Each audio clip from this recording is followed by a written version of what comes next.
तो आज दिल्ली सल्तनत का पार्ट 2। तो उससे पहले कुछ क्वेश्चन जो कल पढ़ाया गया था। इल्तुतमिश का समकालीन कौन था, बताइए। Genghis Khan. Genghis Khan. Genghis Khan का अन्य नाम क्या क्या था? Genghis Khan, Temujin, Genghis Khan, Genghis Khan और तेमुजिन, ओरिजिनल नाम तेमुजिन तेमुजिन था, और मंगोलिया का राजा था। उसके बाद जलालुद्दीन माकबरनी का पीछा करते हुए वो 1221-22 में आया था। कहाँ आया था? लाहौर आया था। और माकबरनी को इल्तुतमिश से कोई मदद नहीं मिला तो माकबरनी चला गया और चंगेज खान भी चला। ठीक है। और सुल्तानगढ़ी का मकबरा किसने बनवाया और कहाँ बनवाया है?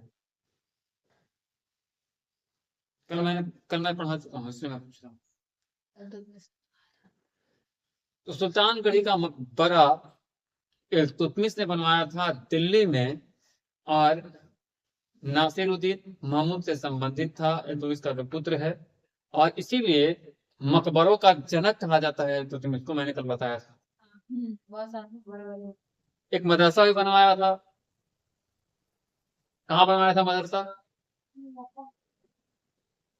दिल्ली में बनवाया था। मदरसा ए नासरी और मदरसा ए मुइजी, ये दोनों इल्तुतमिश के द्वारा ही बनाया गया था। और उसने जो अपना अभियान है बंगाल, रणथंभौर, ग्वालियर, यहाँ तक चलाया था। ये यहाँ तक कल हो चुकी थी लगता है। उसके बाद तराइन का युद्ध कब हुआ था? 1215 से 16। और ताजुद्दीन एल्दौज वर्सेस इल्तुतमिश, विजेता कौन था? इल्तुतमिश विजेता। उसके बाद दरबारी विद्वान इसके कौन कौन थे, ये भी कल मैंने बताया था। जैसे मिनहाज सिराज, फिर उसकी पुस्तक थी तबाक नासिरी। और इल्तुतमिश ने बगदाद के खलीफा अल-मुंतसिर बिल्लाह से सुल्तान के पद की मान्यता प्राप्त की थी। तो बगदाद का खलीफा का नाम क्या था? अल-मुंतसिर बिल्लाह। उसी से सुल्तान की उपाधि प्राप्त की थी। फिर इल्तुतमिश को सुल्तान की उपाधि किससे प्राप्त हुई? बिल्लाह। हाँ, अच्छा, अल-मुंतशिर बिल्लाह। अल-मुंतसिर बिल्लाह से। और ये बगदाद के खलीफा। ठीक है। और उसके बाद रुकन उद्दीन फिरोज का कार्यकाल शुरू होता है 1236 में, और ये इल्तुतमिश का पुत्र था। तो इल्तुतमिश के पुत्र का क्या नाम था? रुकन उद्दीन फिरोज। रुकन उद्दीन फिरोज।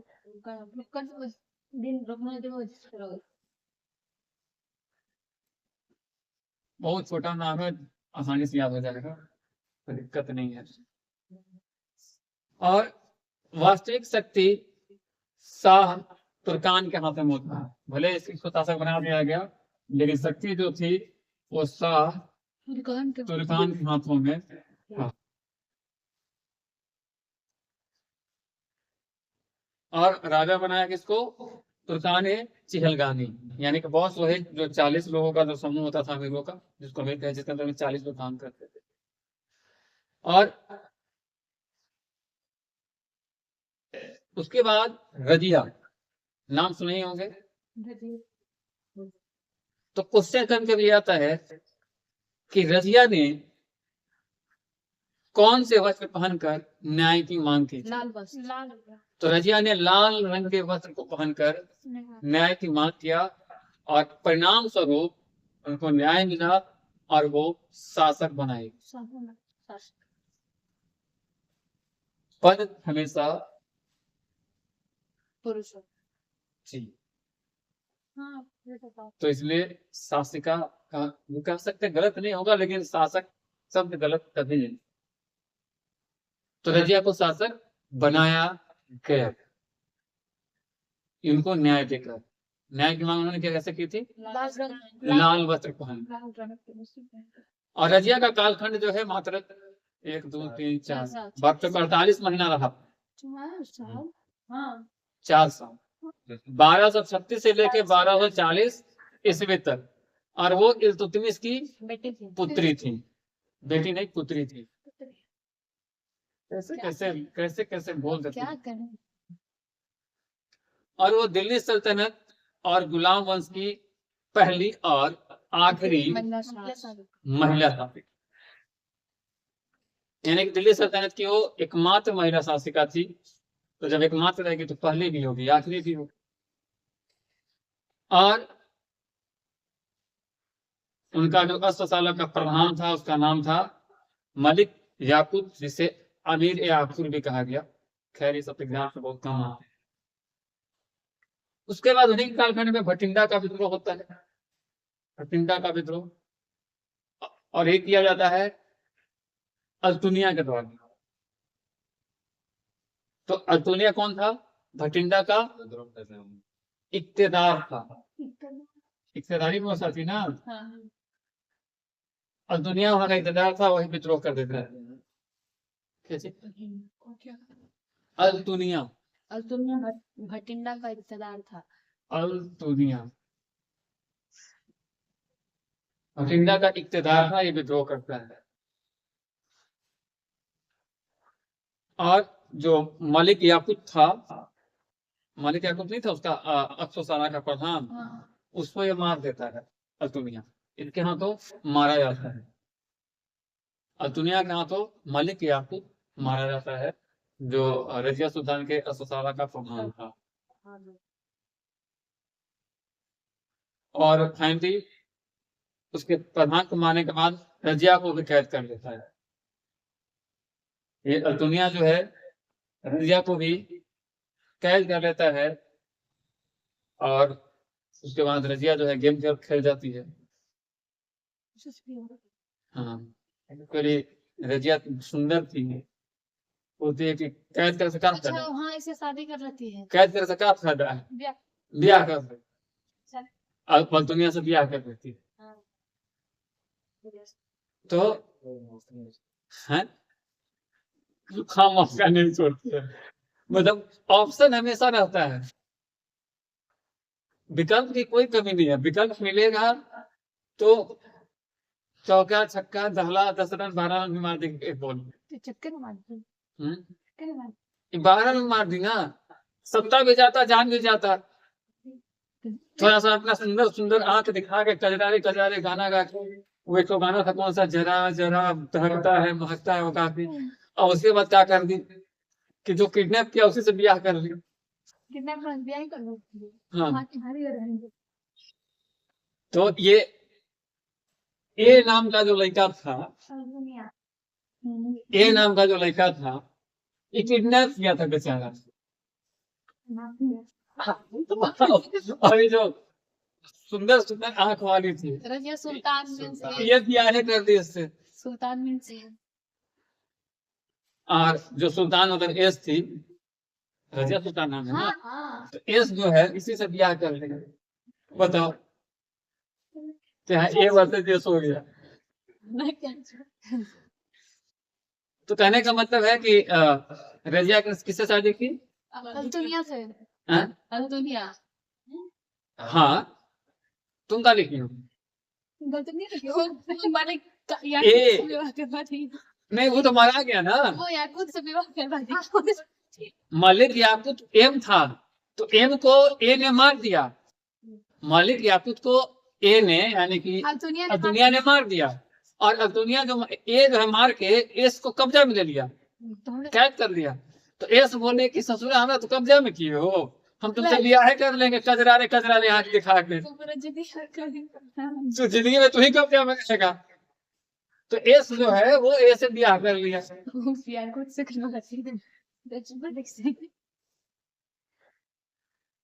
जाहिर सी बात है कि ब्याह हो गया तो मैं मेहरानों को कैद में क्या रखेंगे, कैद से मुक्त हो गई।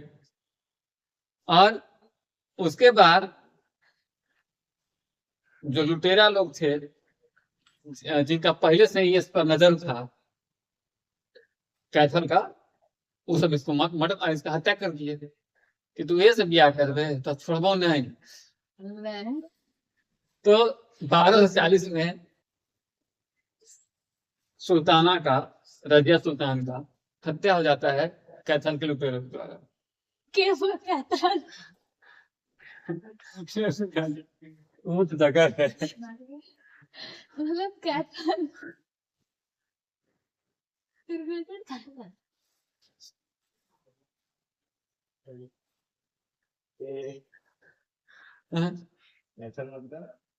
कैथल एक स्थान था, वहां के लुटेरों के द्वारा इनकी हत्या कर दी गई।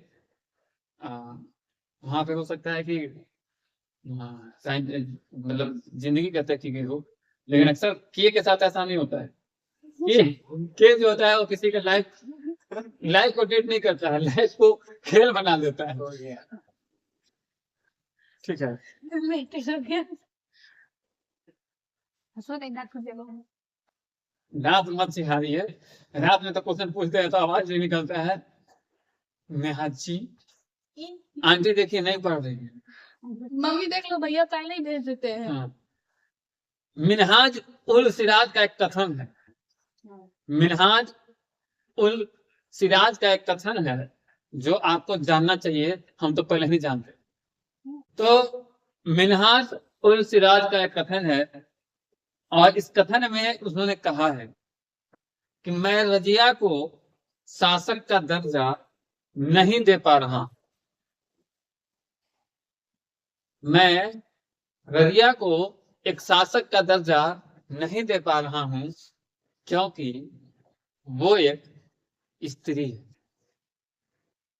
स्त्री है, स्त्री नहीं है। स्त्री महिला वाला। महिला। हाँ हाँ फीमेल है। हाँ फीमेल। तो एक महिला होने के चलते मिनहाज उल सिराज जो है उनको शासक मानने के लिए तैयार ही नहीं। मिनहाज सिराज कौन था? वो उनका दरबारी, इल्तुतमिश का दरबारी। दरबारी का यदि रजिया महिला ना होती तो उसका नाम भारत के महानतम शासकों में है। यानी कि रजिया का जो कालखंड था नो डाउट बहुत अच्छा था, लेकिन वो चूंकि महिला थी उनको लोग शासक मानने के लिए तैयार ही नहीं। ठीक है, हाँ। अब तुम समझो कि एस जो है एक किडनैप में रहते हुए एक को ही किडनैप कर दिया, तो कुछ तो क्वालिटी था। सब ये वाला अरे नहीं ये वाला ये नहीं। वो दूसरा वाला है। यहाँ पे ए मतलब दुनिया की बात हो रही है हाँ और एस मीन्स रजिया सुल्तान की बात। और एस मतलब रजिया सुल्तान की बात हो रही है। आप लोग इसको किसी और घटना से न जोड़े। न जोड़े। नहीं, एक के कब्जे में आकर एक को किडनैप कर लिया, हम उस पर बोल रहे हैं। उसके बाद अगले शासक है बहराम शाह और ये 1240 से 1242 मात्र 2 साल रहते हैं और ये भी इल्तुतमिश का बेटा था, पुत्र। और इसे भी राजा किसने बनाया? तो वही तुर्कान चहलगामी ने। उस समय तो उनका ही चलता था। और इसने एक नया पद भी बनाया और इस नया पद का नाम था नायब ए मायदिकान। नायब ए मायदिकान।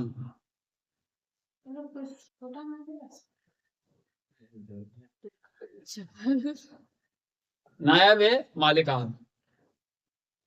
उसके बाद अगला शासक आता है अलाउद्दीन मसूद शाह। अगला शासक कौन आता है? अलाउद्दीन मसूद शाह। और 1244 से 1246 ईस्वी तक रहता है। बहुत ही कम साल। मतलब बहुत ही कम, मात्र 2 वंशों तक। ठीक है, 1240 से 1244 से 46। ध्यान यहाँ रखिए निहाजी। देखिए आंटी जी पढ़ नहीं रही, कंप्लेन कर। तो इसको भी राजा वही बनाया, तुर्कान चहलगामी। और नासिर उद दिन महमूद इसके बाद आते हैं। इसके बाद आते हैं नसीर उद दिन महमूद 46 से लेकर 66 तक। तो ये बहुत साधारण प्रकार का प्राणी था। कुरान पढ़ना, टोपी लगाना आम जनमानस की तरह रहता था। नाम बताएं। नाम ही लिखिए, नाम लिखिए नसीर उद दिन महमूद। 1246 से 1266 तक यह सामान्य जीवन जीता था, कुरान पढ़ता था, टोपी लगाता, इसकी खासियत है। और इसने अपनी पूरी शक्ति जो थी वो बलवान को प्रदान की, यानी कि राजा जरूर था लेकिन अपने पास कोई शक्ति रखा नहीं था, ये अपनी पूरी ताकत बलवान को दी। तो कौन सा दिल्ली सल्तनत का शासक अपनी शक्ति बलवान को ट्रांसफर करते? ये क्वेश्चन महमूद। जाहिर सी बात है कि जब बलवान को ट्रांसफर कर ही दिया तो अगला शासक ही बलवान ही बने। और बलवान 66 से लेकर 87 तक शासक रहता है। और बलवान का मूल नाम, वास्तविक नाम ही नहीं, उसका नाम होता है वहाउद्दीन। वहाउद्दीन इसका मूल नाम है, वहाउद्दीन। बलवान का मूल नाम है वहाउद्दीन। और इसने ही एक नीति चलाई थी जो हमेशा क्वेश्चन में आता है, ब्लड एंड आयरन की। रक्त और लौह की नीति किसने चलाई? बलवान ने। और ये क्वेश्चन हमेशा आता है, इसलिए इसको हरियरका लिपस्टिक से रंग दीजिए। समाप्त इन्होंने किया क्या? इन्होंने जो तुर्कान चहलगामी का जो नीति था, 40 अमीरों वाला संस्था थी, उसको खत्म कर दिया। किसने किया? बलवान ने। यानी कि यहाँ से तुर्कान ए चहलगामी या चालीसा का जो दल था उसको खत्म कर, टाटा बाय बाय। और इसने जील ए इलाही की उपाधि धारण की। और दिल इलाही का मतलब क्या होता है? ईश्वर की छाया, यानी कि अपने आप को गॉड घोषित कर दिया। कार्बन कॉपी, मैं तो अपने गॉड की कार्बन कॉपी होगा था ना, न ईस्ट न वेस्ट न साउथ न नॉर्थ, मैं तो अपने ईश्वर की कार्बन कॉपी। पता नहीं कैसा कैसा गाना रहता है। कल राजू वाला था, राजू वाला तो गाना था, इसी का फेमस गाना। यही सब क्वेश्चन है, बोलो तो बता के सुना। राजू आया नहीं आज?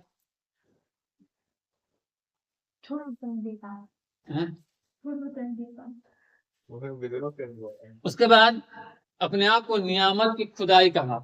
नियामक की खुदाई। इसका अर्थ भी होता है ईश्वर का प्रतिनिधि। नियामक की खुदाई,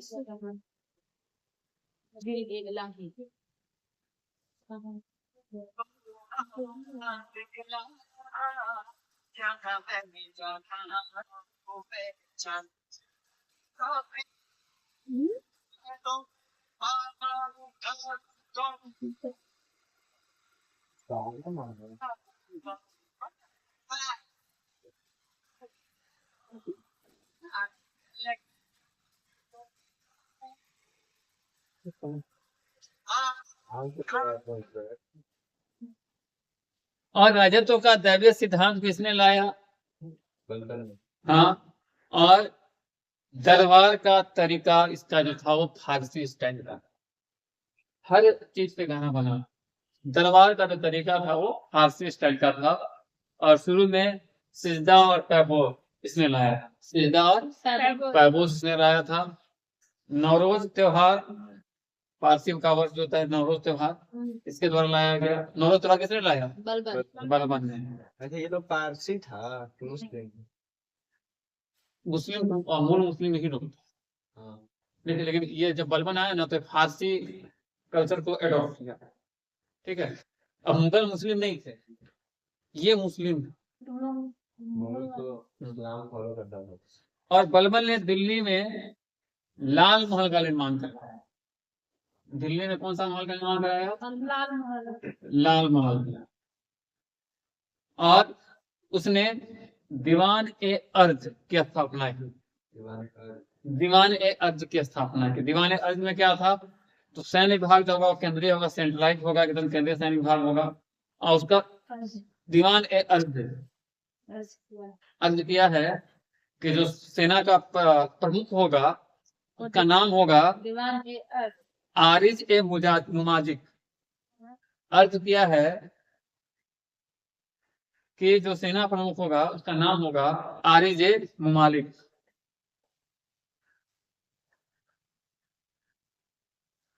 और ये बलबन के द्वारा स्थापित किया गया। तो सेना प्रमुख कौन होता था?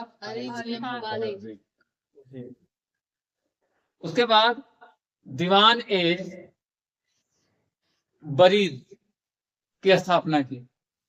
दीवान ए बरीद की स्थापना की। और ये होता था गुप्तचर विभाग, और गुप्तचर विभाग के प्रमुख को कहा जाता था दीवान ए बरीद।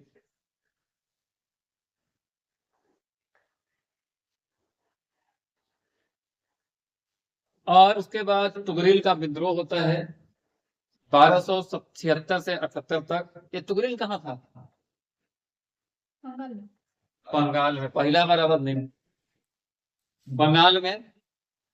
और तुगरिल खान जो है ये मलिक मुकद्दर के द्वारा हराया गया और इसको तुगरिल को उसकी उपाधि मिली थी।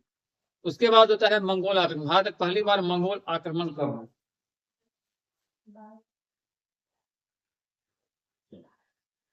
मंगोल आक्रमण कब हुआ? मंगोल गोल है क्या? हाँ, सही पढ़ा। मंगोल इसमें गलती का है। तो मंगोल आक्रमण होता है 1286 में और उसके नेता थे तैमूर, मंगोल नेता।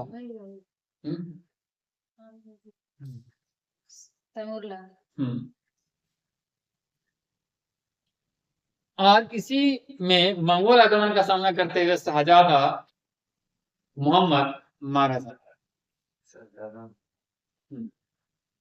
और बलबन ने मलिक बकबक को कोड़े से पिटवाया क्योंकि उसने उसके दांत को कोड़े से पीटा, बदला लिया मलिक बकबक को कोड़ा से। कोड़ा समझते हो ना? बेल्ट टाइप का ही रहता। बलबन के बाद शासक बनता है कैकुबार। बलबन के बाद शासक बनता है कैकुबार। और कैकुबार का शासन काल रहता है 1284 से लेके 1290। 1287। सॉरी माफ कीजिएगा, 87 से लेकर 1290। और यहाँ से एक वंश का कालखंड समाप्त होता है। 1206 से शुरू हुआ था ना, 1290 तक था। तो ये पहला वंश का समाप्त होता है कैकुबार। और ये जनरल था जलालुद्दीन फिरोज खिलजी कमांडर था। और इसी के बाद गुलाम वंश समाप्त होता है और ये गुलाम वंश का अंतिम शासक। तो इसको आप लिख लीजिएगा, कैकुबार गुलाम वंश का अंतिम शासक था। पूछता है गुलाम वंश के अंतिम शासक को बताइए और प्रथम शासक को बताइए। दो शासक को याद रखना ही पड़ेगा। पहला शासक गुलाम वंश का कौन था और अंतिम कैकुबार। अब आते हैं खिलजी वंश। तो 1290 से लेके 1320 तक खिलजी वंश पूरा अफगानिस्तान में फैला हुआ था। और सबसे पहले जलाल उद्दीन फिरोज खिलजी शासक बनता है खिलजी वंश। जलालुद्दीन फिरोज खिलजी। और उसका राज्याभिषेक किलो फरीदुर्ग में होता है और ये खिलजी वंश का संस्थापक बना है। और उसके बाद इसका रणथंभौर अभियान शुरू होता है 1291 में। और वहां शासक हमीर देव होते हैं। नेतृत्व जलालुद्दीन खिलजी करता है और परिणाम असफल होता है, यानी कि खिलजी वहां पे हार जाता है। रणथंभौर अभियान में 1291 में खिलजी को हार का सामना करना। तो जलालुद्दीन ने कथन एक बात कही थी, क्या कहा था भाई? तो मैं मुसलमान के एक बाल को ऐसे 10 किलो से अधिक मूल्यवान समझ। मुसलमान का जो एक बाल है ये होता, उसको ऐसे ऐसे 10 किलो से ज्यादा महंगा हो समझ। इसीलिए जब तुम लोग सेविंग वेविंग कराने जाओ, बाल कटवाने जाओ, तो ठाकुर को बोलना कि मेरे एक एक बाल के बदले में 10 सीधा दे दो। मुसलमान का नाम। अरे भाई, तो मुसलमान का बाल होगा तो हम लोग का भी तो बाल है ना। बाल से बाल। बाल से बाल बताओ, लोग इतना सब बाल रख लेता है मुंह काट काट के। और यहाँ तक मतलब गद्दी लगती है। सर पे बाल ही नहीं रहेगा, दाढ़ी तो ब्राउन दिखेगा। उसके बाद मंगोल आक्रमण फिर से होता है 1292 में, और नेता आता है अब्दुल्ला। तो मंगोल आक्रमण पहला बार कब हुआ था? 1292 86 में हुआ था। दूसरा बार आता है 92 में, और दूसरा बार नेता आते हैं अब्दुल्ला, और अब्दुल्ला भी अलाउद्दीन खिलजी पराजित कर देता है अब्दुल्ला को। यानी कि यहाँ पे खिलजी जीत जाता है, मंगोलों को हरा देता है। और जलालुद्दीन फिरोज खिलजी की हत्या मोहम्मद सलीम और इख्तियार उद दीन ने कर दिया, यानी कि अलाउद्दीन खिलजी ने कर दिया, उसकी हत्या कर दी गई। और उसके बाद हत्या करके गद्दी पे बैठ जाता है खुद अलाउद्दीन खिलजी। ऐसा कालखंड रहता है 96 से लेकर 16 तक, लगभग 20 साल। 96 से लेके 16 तक लगभग 20 साल। इसका वास्तविक नाम क्या था अलाउद्दीन खिलजी का? अली गुरसाब। वास्तविक नाम था अली गुरसाब। अली गुरसाब, इसका वास्तविक नाम अली गुरसाब था। और इसको सेकेंड सिकंदर, द्वितीय सिकंदर कहा जाता है। तो द्वितीय सिकंदर के बाद किसे मिली? अलाउद्दीन खिलजी को मिली। सिकंदर सानी भी कहा जाता था, द्वितीय सिकंदर भी कहा जाता था। ओरिजिनल नाम था अली गुरसाब खाजी।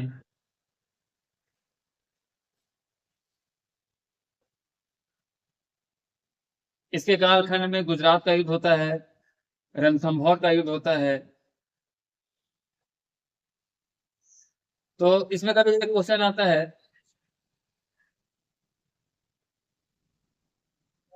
कि मलिक काफूर को अलाउद्दीन खिलजी ने कितने में खरीदा था? पहले युद्ध में जो गुजरात में था हुआ था, तो उसमें मलिक काफूर को अलाउद्दीन खिलजी खरीद लिया, कितने में खरीदा? हाँ, तो लगभग 1000 दिनार में मलिक काफूर को अलाउद्दीन खिलजी ने खरीद लिया था। ये गुजरात की युद्ध की बात है, 1298। उसके बाद दूसरा युद्ध होता है रणथंभौर का युद्ध। उसमें से क्वेश्चन आता है, रणथंभौर का युद्ध हुआ था 1301 में, ठीक है। उसमें से क्वेश्चन क्या आता है? इस सभी युद्ध में खिलजी विजेता रहा है। गुजरात में भी अलाउद्दीन खिलजी जीत गया था, रणथंभौर भी अलाउद्दीन खिलजी ही जीता था। तो इसमें खास क्या थी कि हमीर देव की पत्नी जो है रंगा देवी ने जल जौहर कर दिया था। जल जौहर का मतलब क्या होता है? पानी नहीं मतलब हाँ, उन्होंने मरना पसंद किया, गुलामी पसंद नहीं किया।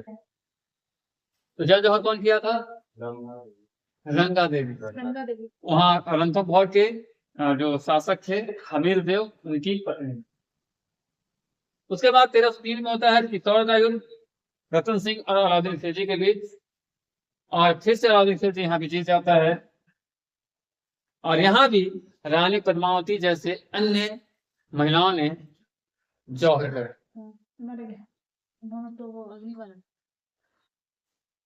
और चित्तौड़ का नाम अलाउद्दीन खिलजी ने बदलकर कुछ और रख दिया। और क्या रखा था?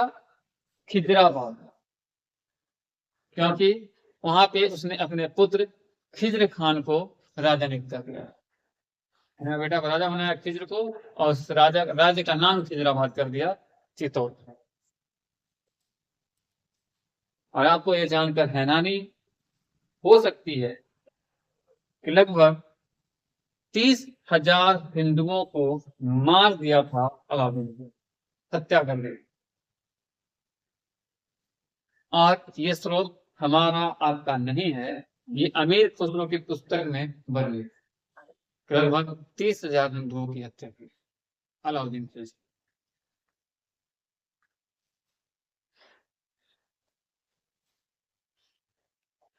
उसके बाद मालवा का युद्ध होता है। मालवा का युद्ध कब होता है? 1305 में मलिक देव और अलाउद्दीन खिलजी के बीच। और खिलजी भी युद्ध को जीतता है। यहाँ पे अगला युद्ध होता है मारवाड़ का युद्ध। इसमें सिर्फ डेट लिखते जाइएगा और किसके किसके बीच हुआ ये लिखते जाइएगा। जीता तो सब लगभग खिलजी ही है। मारवाड़ का युद्ध होता है 1308 में, और शीतलदेव और अलाउद्दीन खिलजी के साथ होता है। यहाँ भी खिलजी जीत जाता है। उसके बाद जालौर का युद्ध 1311। जालौर का युद्ध होता है कन्हर देव और अलाउद्दीन खिलजी के बीच, और पुनः खिलजी विजेता बनता है।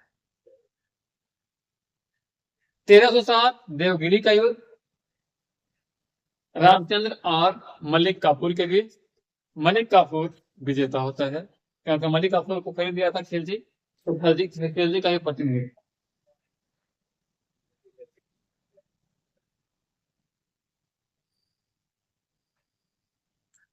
हालांकि इस युद्ध के बाद खिलजी जो है रामचंद्र को राम रायन की उपाधि देता है, और सचेत छाता यानी शांति का प्रतीक जो है उसके साथ उसको छाता और उसका राज वापस करते। तो अलाउद्दीन खिलजी ने रायन की उपाधि किसे दी? रामचंद्र। सफेद छत्र देकर राज्य किसे वापस किया? रामचंद्र को। रामचंद्र। और रामचंद्र कहाँ के राजा थे? देवगिरी। उसके बाद होता है वारंगल का युद्ध 1309 से 1310।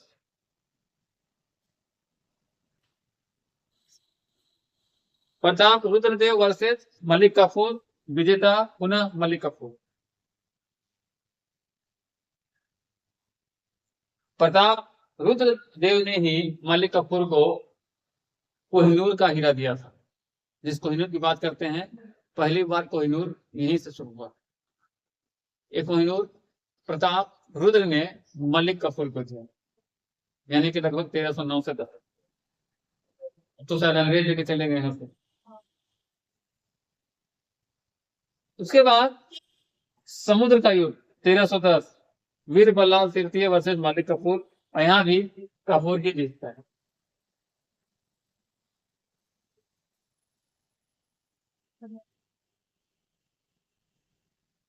अलाउद्दीन खिलजी के 4 दोस्त थे, 4 खान थे और 4 कमांडर थे।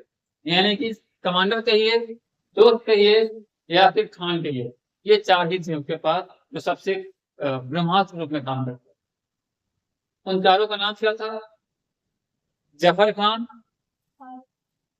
अल खान, नुसरत खान और उलुग खान।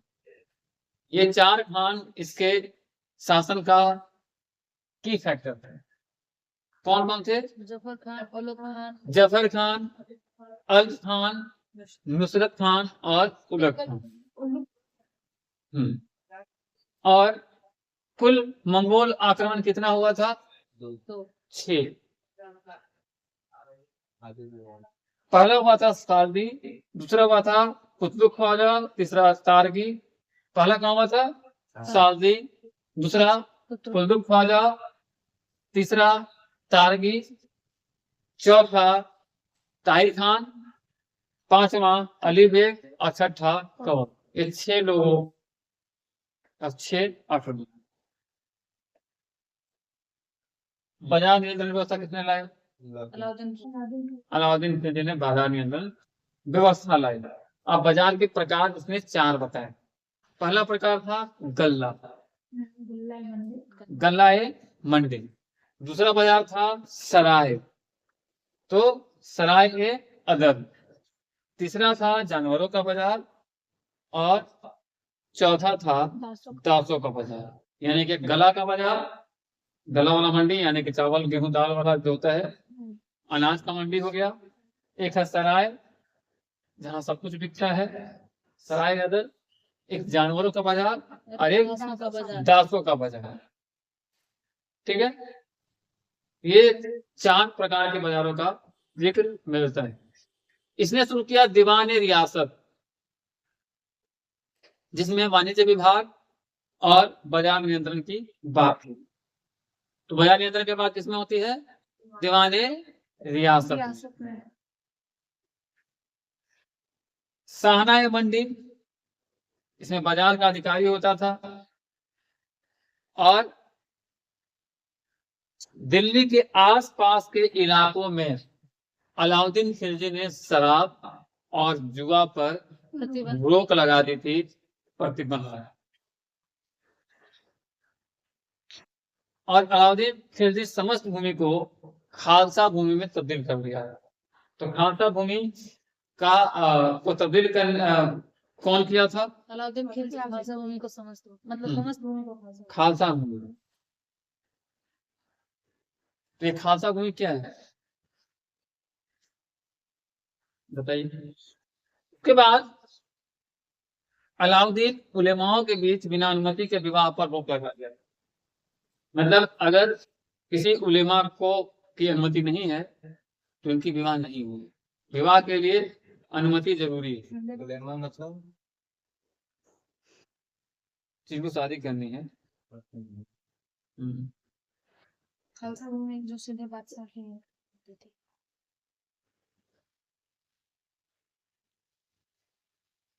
खालसा भूमि वो भूमि है जो सीधे राज्य के नियंत्रण में होती थी, जिसे मिलने वाला राजस्व सीधे शाही खजाना में जाता था। ठीक है। और उलेमा का अर्थ वो होता है, जैसे हम लोग हिंदू धर्म में पंडित जी लोग होते हैं ना, पुरोहित, वैसे ही इस्लामिक धर्म का जिनको ज्ञान होता है, शरीयत की जानकारी होती है, इस्लामिक कानून की जानकारी होती है, उनको उलेमा कहते हैं। तो उनको कह दिया गया कि अगर 2 लोग जब तक हामी नहीं भरते तब तक उनकी शादी नहीं होगी। अभी भी आप देखते होंगे कि शादी से पहले उनमें पूछा जाता है निकाह कबूल है, कबूल है, कबूल है, कबूल है, बोलते हैं कबूल, कबूल, तलाक तलाक तलाक, कबूल कबूल कबूल। तो ये शुरुआत की थी किसने? अलाउद्दीन खिलजी। कहा कि भाई जबरदस्ती ब्याह नहीं कराना, पहले पूछ लीजिए कबूल है, कबूल है, कबूल है, एक बार मंजूरी में दूसरा तब कबूल होगा। दाज और हुलिया व्यवस्था के अलाउद्दीन खिलजी शुरू किया, खेस को चेंज करने का प्रयास। सैनिक को वेतन देने का प्रावधान नगद में भी खिलजी ने शुरू किया, यानी कि सैलरी सिस्टम आर्मी में ही शुरू किया। इसने द्वार क्षेत्र में वृद्धि किया, बहुत सारे इसने मीनार बनाए, अलाई का मीनार बनवाया, अलाई का दरवाजा बनवाया, हजारा सतुन महल बनवाया, फिर जमायत खाना का मस्जिद बनवाया, सीरी का किला बनवाया, हौज खास बनवाया, क्योंकि इसके दरबार में बहुत सारे विद्वान भी थे। विद्वान कौन कौन थे? तो एक विद्वान का नाम जरूर जानते होंगे जिसने मुहावरा शुरू किया, अमीर खुसरो। अमीर खुसरो ने सूफी हिंद चिश्ती संप्रदाय के लिए लिखा है, उसमें उनकी बहुत सारी पुस्तकें हैं। नूह सिफीर, तुगलकनामा, खजाइन उल फितुह, आसिका, देवरानी और सीरीज खुसरो। सीरीज खुसरो, हाँ पुस्तक का नाम। तुम लोग हमेशा थीम पे कहे चले जाते हो? नहीं, खुसरो टाइटल लगा ना, हमको लगा तो अब सवाल यह आता है कि आप लोग बहुत देर से मुस्कुरा रहे हो, और खास करके 2 लोग, प्रियांशु जी और नेहा जी, आप लोग दोनों पहले खड़ा हो जाए। और अभी हम जो पढ़ा है उसी में से 2 प्रश्न पूछ रहे हैं, उसका जवाब दीजिए। अमीर खुसरो ने किस चीज का आविष्कार किया? मुहावरे का। नहीं, मुहावरा का है। उसका तो जनक माना जाता है। आविष्कार किसी ने किया था? कुछ वाद यंत्र बताओ। सितार का। हाँ हाँ हाँ हाँ सितार का। और बताओ। बांसुरी। द्वापर युग से चलते आ रहा है। बांसुरी तो भगवान कृष्ण ही बजाते थे, तो ये अमीर खुसरो कैसे सही है ना, सही है सितार। देखो नहीं करेगा इतना कलर। हम बोल रहे हैं ना सितार से। मुझे तो बहुत बड़ा हंसी आ रहा था। कैसे कैसे? सितार का किया था, फिर कर्नाटक और फारसी संगीत को मिला के हिंदुस्तानी बनाया। तुम बैठ जाओ, तुमको तो नहीं ध्यान है। हंसता है देखो, इसीलिए बोलते हैं कि प्रियांश पढ़ता लिखता है। अमीर खुसरो ने तबला और सितार, ये 2 वाद्य यंत्रों का आविष्कार किया दिल था। से तो तबला आ रहा था लेकिन बोले नहीं। तबला और सितार का आविष्कार अमीर खुसरो ने किया। ये अलग बात है कि उसके बाद 1316 में अलाउद्दीन खिलजी की मृत्यु हो जाती है। मृत्यु का कारण होता है या तो उसको कोई बीमारी था, कुष्ठ रोग, कुष्ठ रोग, या फिर कापुरुष को मार दिया।